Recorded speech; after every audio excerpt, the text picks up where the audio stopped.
à tous, j'espère que vous allez tous très bien. Donc je suis contente de vous retrouver aujourd'hui pour une nouvelle vidéo où on va parler des indispensables de périculture, donc pour l'arrivée de votre bébé. Alors je vais déjà tout de suite commencer parce qu'effectivement j'ai fait une liste assez longue en espérant n'avoir rien oublié. N'hésitez pas à me dire en commentaire donc si vous de votre côté vous utilisez autre chose ou s'il y a des choses à rajouter.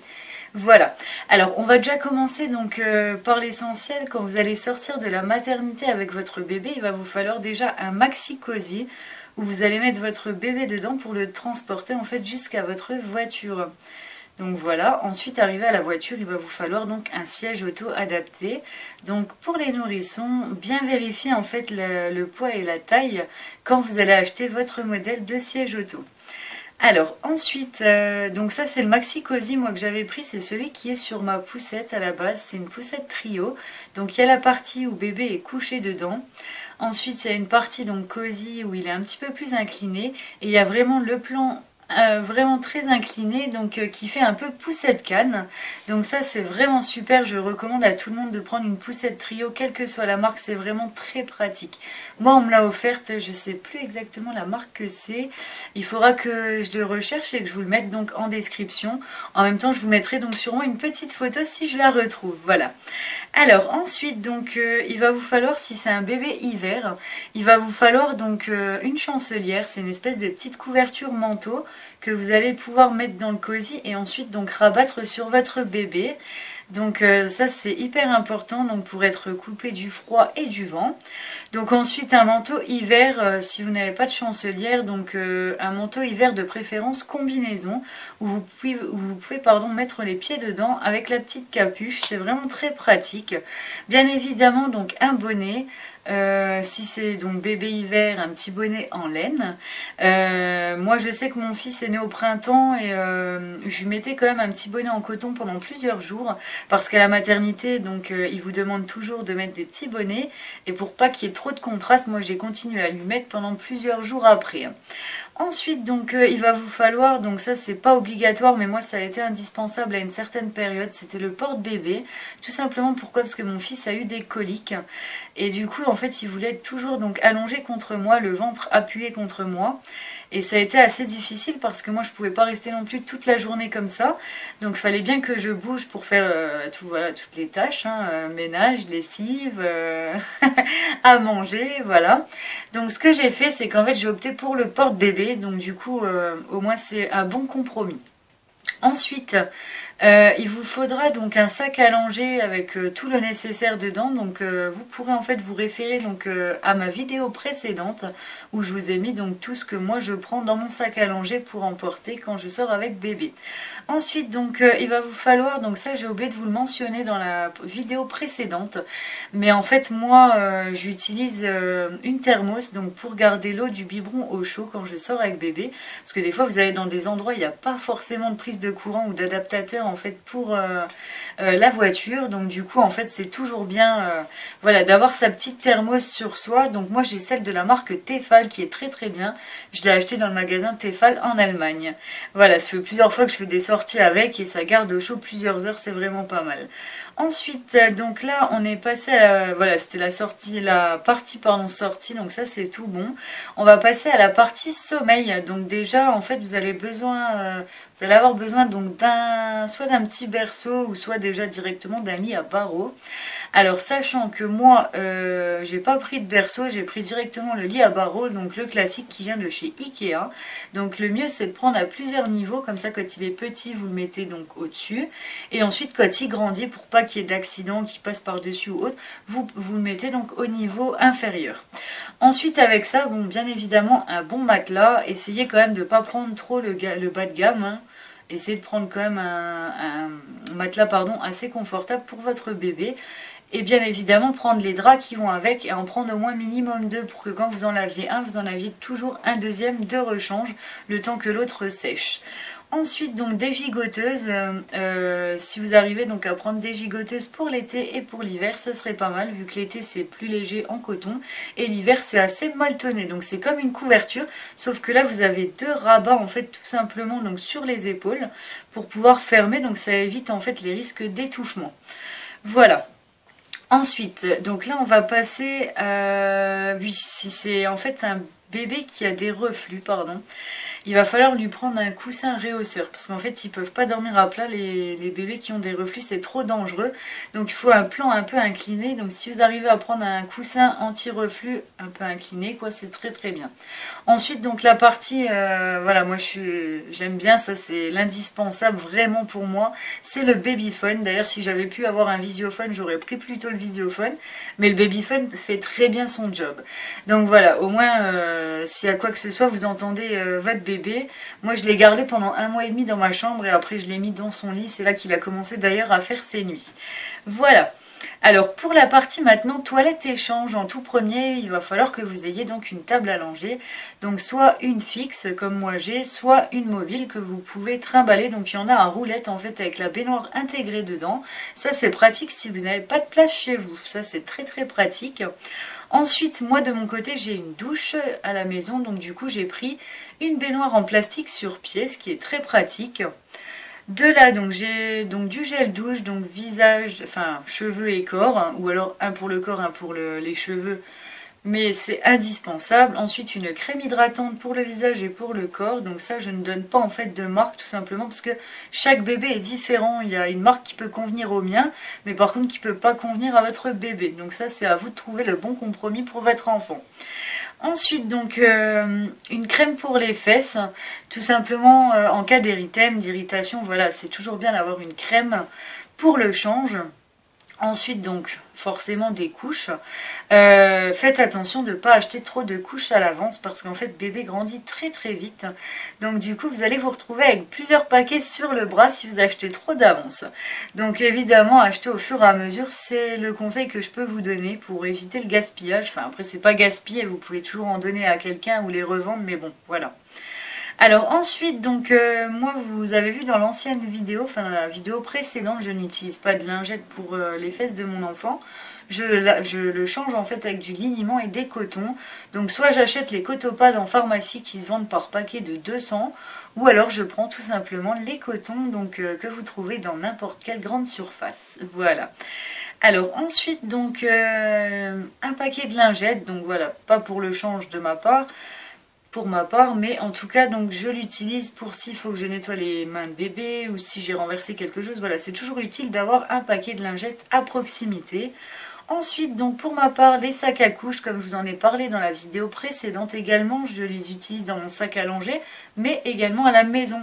Donc du coup, ouais, moi c'est mon indispensable. Après, vous avez également les poubelles à couches qui sont vraiment pas mal. Moi j'en ai pas, hein. Donc du coup, les sacs à couches me vont très très bien. Ensuite, donc brosse et peigne, donc spécial bébé. Un thermomètre de bain, donc le thermomètre en forme de fleur, moi de chez Avent. Celui-ci me convient très bien. Et pour la température ambiante, en fait, tout simplement pour voir la température de la salle de bain et de sa chambre, j'ai un thermomètre de chez Baby Move. Voilà. Alors ensuite, des éponges ou gants de toilette. Alors moi pour ma part j'ai des gants de toilette parce qu'en fait à chaque utilisation je lave juste derrière. Donc j'en ai plusieurs d'avance. Toujours en avoir quand même plusieurs, comme ça au moins quand vous lavez un des gants de toilette vous en avez deux rechanges. Donc, ou soit l'éponge, voilà. Donc comme ça au moins vous savonnez bébé et avec ça ça vous permet de le rincer. Vous remplissez d'eau et hop, il est rincé. Ensuite, donc serviette et cape de bain, moi j'utilise en fait sur mon matelas allongé donc une grande serviette et par au-dessus de ça je mets la cape de bain comme ça quand bébé sort du bain, hop, je l'enroule dedans avec la capuche et c'est vraiment parfait. Voilà, donc ce qui concerne la toilette et le change, je pense que j'ai fait le tour. Ensuite, maintenant on va passer à la partie soins donc, de bébé. Donc pour ça, il va falloir un thermomètre, ça c'est indispensable. Donc soit celui que vous flashez donc, sur le front, que ma meilleure amie m'avait offert, qui est très très bien. Sinon, vous pouvez prendre donc un thermomètre avec embout, vous savez, les petits embouts souples.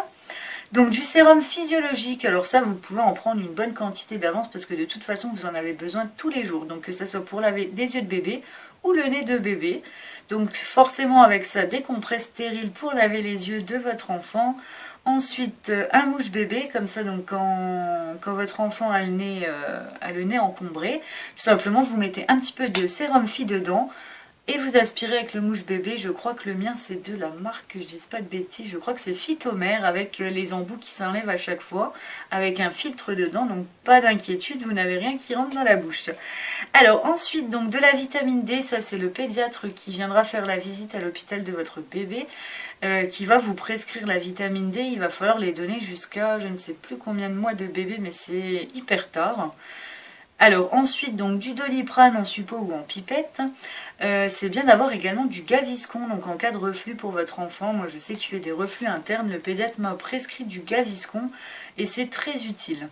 Ensuite dans ce qui concerne la nourriture, alors au début il ne mange pas forcément, donc il vous faut un chauffe-biberon. Donc ça c'est pas obligatoire pour tous, mais moi ça m'a été indispensable. J'ai l'Expresso Bib de chez B.A.B.A. Donc au moins la température n'est pas trop chaude ni trop basse, elle est nickel. Donc voilà, c'est pour ça que moi j'ai adoré, d'ailleurs je le recommande à tout le monde. Ensuite donc des biberons, forcément il vous en faut 2 ou 3 minimum, comme ça des fois la nuit vous êtes fatigué, vous êtes vraiment dans le gaz. Au moins vous avez des biberons d'avance, que votre bébé va se réveiller tous les 2h30, 3h en général, donc c'est assez court. Ensuite donc une boîte doseuse pour le lait. Alors donc du coup c'est ce que je vous avais montré dans la vidéo précédente pour le sac allongé. Voilà, c'est toujours la marque B.A.B.A. moi que j'utilise assortie à mon chauffe-biberon. Ensuite donc du lait en poudre. Alors pareil, ça c'est comme les couches, n'en achetez pas des montagnes d'avance parce que de toute façon votre bébé va peut-être changer en cours de route de marque de lait. Moi notamment quand il est sorti en fait de la maternité, on utilisait donc le Gallia Galisma. Au bout de 2-3 semaines, il avait plus assez à manger, c'était pas assez consistant pour lui, donc on est passé au Gallia Galigest. Ensuite, il a eu des coliques, donc on est passé à une gamme anticolique de chez Gigoz. Et après ça, donc il a eu, en ce moment, il a des reflux et des allergies. Donc du coup, on est passé à encore une autre marque de lait qui s'appelle Nutramigène. On est en test en ce moment. Voilà, donc du coup, c'est pour ça que n'achetez pas trop d'avance parce que vous risquez de l'avoir aussi sur les bras. Alors ensuite, donc un égout de biberon, ça c'est pas obligatoire, mais bon, moi ça m'a été indispensable également et ça me l'est toujours. Parce qu'en fait, dès que je nettoie le biberon, hop, je mets le biberon dessus, ça permet d'égoutter tranquillement. Un goupillon, donc pareil, j'ai la grosse brosse en bas pour nettoyer donc à l'intérieur du biberon et la petite au-dessus en fait pour nettoyer donc la tétine. Ça c'est pas mal. Ensuite donc un stérilisateur. Ça c'est important, le stérilisateur. Moi je n'utilise pas le stérilisateur à chaque biberon, ça non. Par contre quand j'achète quelque chose directement je le stérilise. Donc ce qui fait que tous les biberons, les tétines, les hochets, les anneaux de dentition, enfin voilà, tout, je stérilise.